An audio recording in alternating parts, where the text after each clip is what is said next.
Hello students, how are you? I hope you all are healthy and safe at your place. Yes students, हम पढ़ रहे थे आपकी book Kritika से second chapter जिसका नाम है जॉर्ज पंचम की नाक, रिटन बाय कमलेश्वर। और इस पाठ में अब तक आपने पढ़ा कि इंग्लैंड की रानी जो है वो भारत आने वाली थी।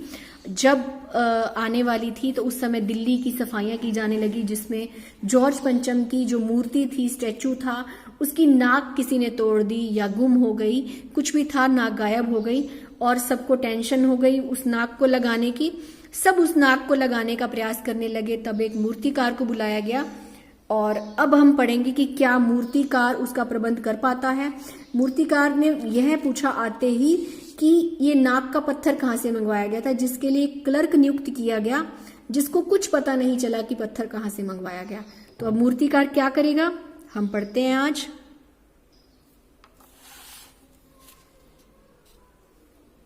हुक्कामों के चेहरे पर उदासी के बादल छा गए।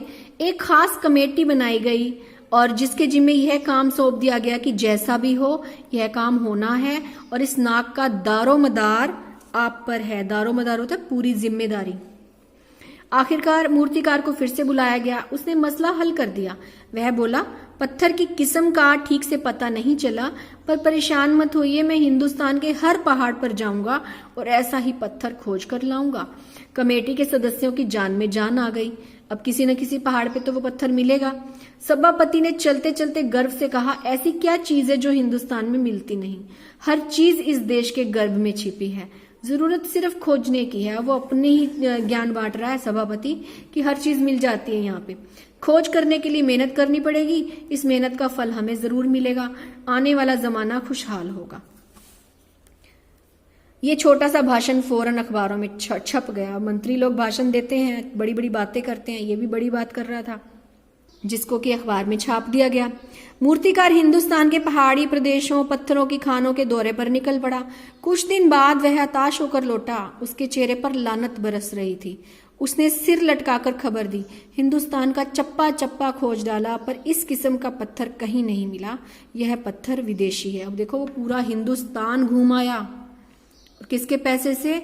सरकार के पैसे से, लेकिन पत्थर नहीं मिला। सभापति ने तैश में आकर कहा, लानत है आपकी अकल पर। विदेशों की सारी चीजें हम अपना चुके हैं, दिल, दिमाग, तौर तरीके, रहन सहन। जब हिंदुस्तान में बाल डांस तक मिल जाता है तो पत्थर क्यों नहीं मिल सकता? अब सभापति को गुस्सा आ गया। उसने कहा कि जब हिंदुस्तान में सब चीजें मिल चुकी है, हम विदेशों की हर चीज अपना चुके हैं, उनके तौर तरीके, उनके रहन सहन, तो पत्थर क्यों नहीं मिलता यहाँ पर? मूर्तिकार तो चुप खड़ा था। सहसा उसकी आंखों में चमक आ गई। उसने कहा, एक बात तो मैं कहना चाहूंगा, लेकिन यह इस शर्त पर कि यह बात अखबार वालों तक ना पहुंचे। सभापति की आंखों में भी चमक आ गई। चपरासी को हुक्म दिया और कमरे के सब दरवाजे बंद कर दिए गए ताकि अखबार वालों की तक खबर ना पहुंचे। तब मूर्तिकार ने कहा, देश में अपने नेताओं की मूर्तियां भी हैं, अगर इजाजत हो और आप लोग ठीक समझें तो मेरा मतलब है तो। अब वो रुक रुक कर बोल रहा है, जिसकी नाक इस लाट पर ठीक बैठे उसे उतार कर लाया जाए। यानी अब देश में और नेताओं की मूर्तियां हैं, उनकी नाक तोड़ ली जाए और इस मूर्ति पर लगा दी जाए। सबने सबकी तरफ देखा, सब एक दूसरे को मुंह देखने लगे। सबकी आंखों में एक क्षण की बदहवासी के बाद खुशी तैरने लगी। सभापति ने धीमे स्वर से कहा, लेकिन बड़ी होशियारी से, यानी किसी को पता नहीं चलना चाहिए। अब मूर्तिकार फिर देश दौरे पर निकल पड़ा। एक देश दौरा पहले करा है पत्थर खोजने में, अब दूसरा देश दौरा किस लिए जा रहा है? मूर्ति की नाक खोजने में, मूर्ति का पत्थर मैच करने में। फिर से वो पूरा देश का भ्रमण करके आएगा। जॉर्ज पंचम की खोई हुई नाक का नाप उसके पास था। दिल्ली से वो बंबई पहुंचा। दादा भाई नौरोजी, गोखले, तिलक, शिवाजी, कोवक्स जी, जहांगीर, सबकी नाकें उसने टटोली। जितनी भी मूर्तियां थी उसको सबको देखा उसने, नापी, गुजरात की ओर भागा। गांधी जी, सरदार पटेल, विठल भाई पटेल, महादेव देसाई जी की मूर्तियों को परखा। बंगाल की ओर चला। गुरुदेव रविंद्रनाथ टैगोर, सुभाष चंद्र बोस, राजा राम मोहन राय आदि को भी देखा। नाप जोक की बिहार की तरफ चला। अब देखिए, मुंबई से गुजरात, गुजरात से फिर बिहार, बंगाल से अब बिहार की ओर जा रहा है। बिहार से होता हुआ फिर वो उत्तर प्रदेश की ओर आया।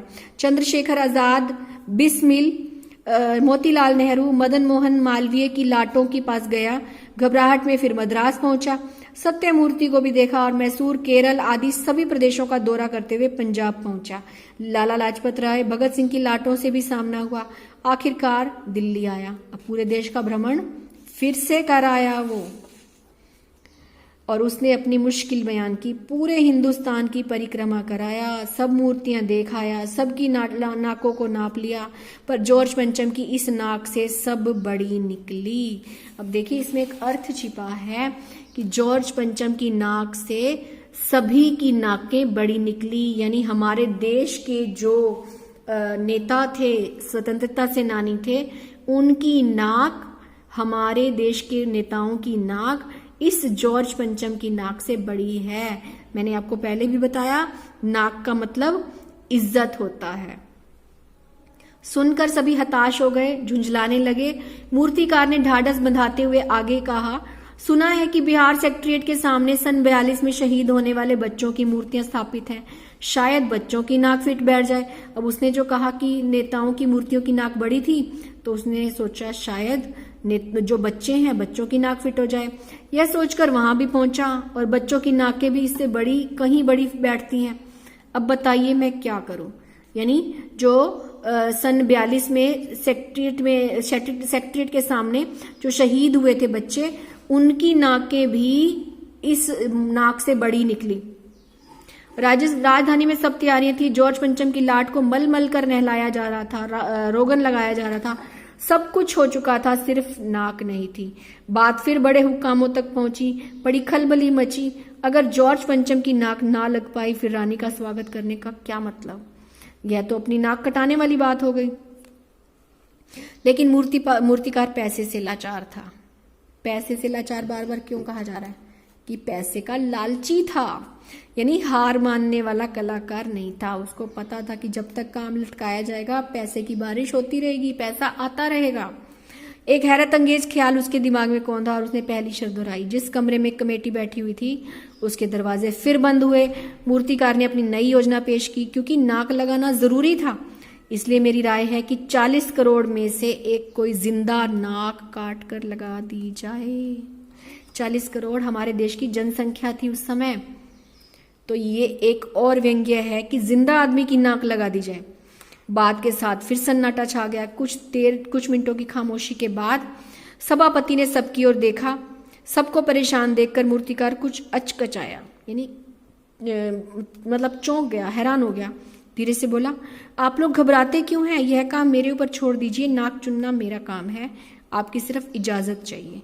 कानाफूसी हुई और मूर्तिकार को इजाजत दे दी गई। मूर्ति पर अब जिंदा नाक लगाने की इजाजत दे दी गई। अखबारों में सिर्फ इतना छपा कि नाक का मसला हल हो गया है, और राजपथ पर इंडिया गेट के पास वाली जॉर्ज पंचम की नाट के नाक लग रही है। नाक लगने से पहले फिर हथियारबंद पहरेदारों की तैनाती हुई। मूर्तिकार के आसपास तालाब सुखाकर साफ किया गया, उसकी रबाब निकाली गई और ताजा पानी डाला गया। रबाब यानी कि उसमें से कूड़ा कचरा निकाला गया, ताजा पानी डाला गया, ताकि जो जिंदा नाक लगाई जाने वाली थी वो सूखे ना। इस बात की खबर जनता को नहीं थी। अब जनता को क्या पता जिंदा नाक लग रही है। ये सब तैयारियां भीतर भीतर चल रही थी। रानी के आने का दिन नजदीक आता जा रहा था। मूर्तिकार खुद अपने बताए हुए हल से भी परेशान था। जिंदा नाक लाने के लिए उसने कमेटी वालों से कुछ और मदद मांगी, वो उसको दे दी गई, यानी पैसे की मदद। लेकिन इस हिदायत के साथ कि एक खास दिन हर हालत में नाक लग जानी चाहिए, और वो दिन आया। जॉर्ज पंचम की नाक लग गई। सब अखबारों में खबरें छपी कि जॉर्ज पंचम के जिंदा नाक लगाई गई है, यानी ऐसी नाक जो पत्थर की लगती नहीं है। लेकिन उस दिन के अखबारों में एक बात गौर करने की थी। उस दिन देश के कहीं भी किसी उद्घाटन की खबर नहीं थी, किसी ने कोई फीता नहीं काटा था। अब इसका क्या मतलब है? उद्घाटन की खबर नहीं थी, यानी रानी आई थी तो कहीं किसी चीज का उद्घाटन भी हुआ होगा, कोई फीता भी काटा जाएगा, जैसे रिबन काटा जाता है। कोई सार्वजनिक सभा नहीं हुई थी, कहीं भी किसी का अभिनंदन नहीं हुआ था। स्वागत, अभिनंदन मीन्स स्वागत। कोई मान पत्र भेंट करने की नौबत नहीं आई थी। किसी हवाई अड्डे या स्टेशन पर स्वागत समारोह नहीं हुआ था। किसी का ताजा चित्र नहीं छपा था। सभी अखबार खाली थे। पता नहीं ऐसा क्यों हुआ था। नाक तो सिर्फ एक चाहिए थी, और वह भी बुत के लिए।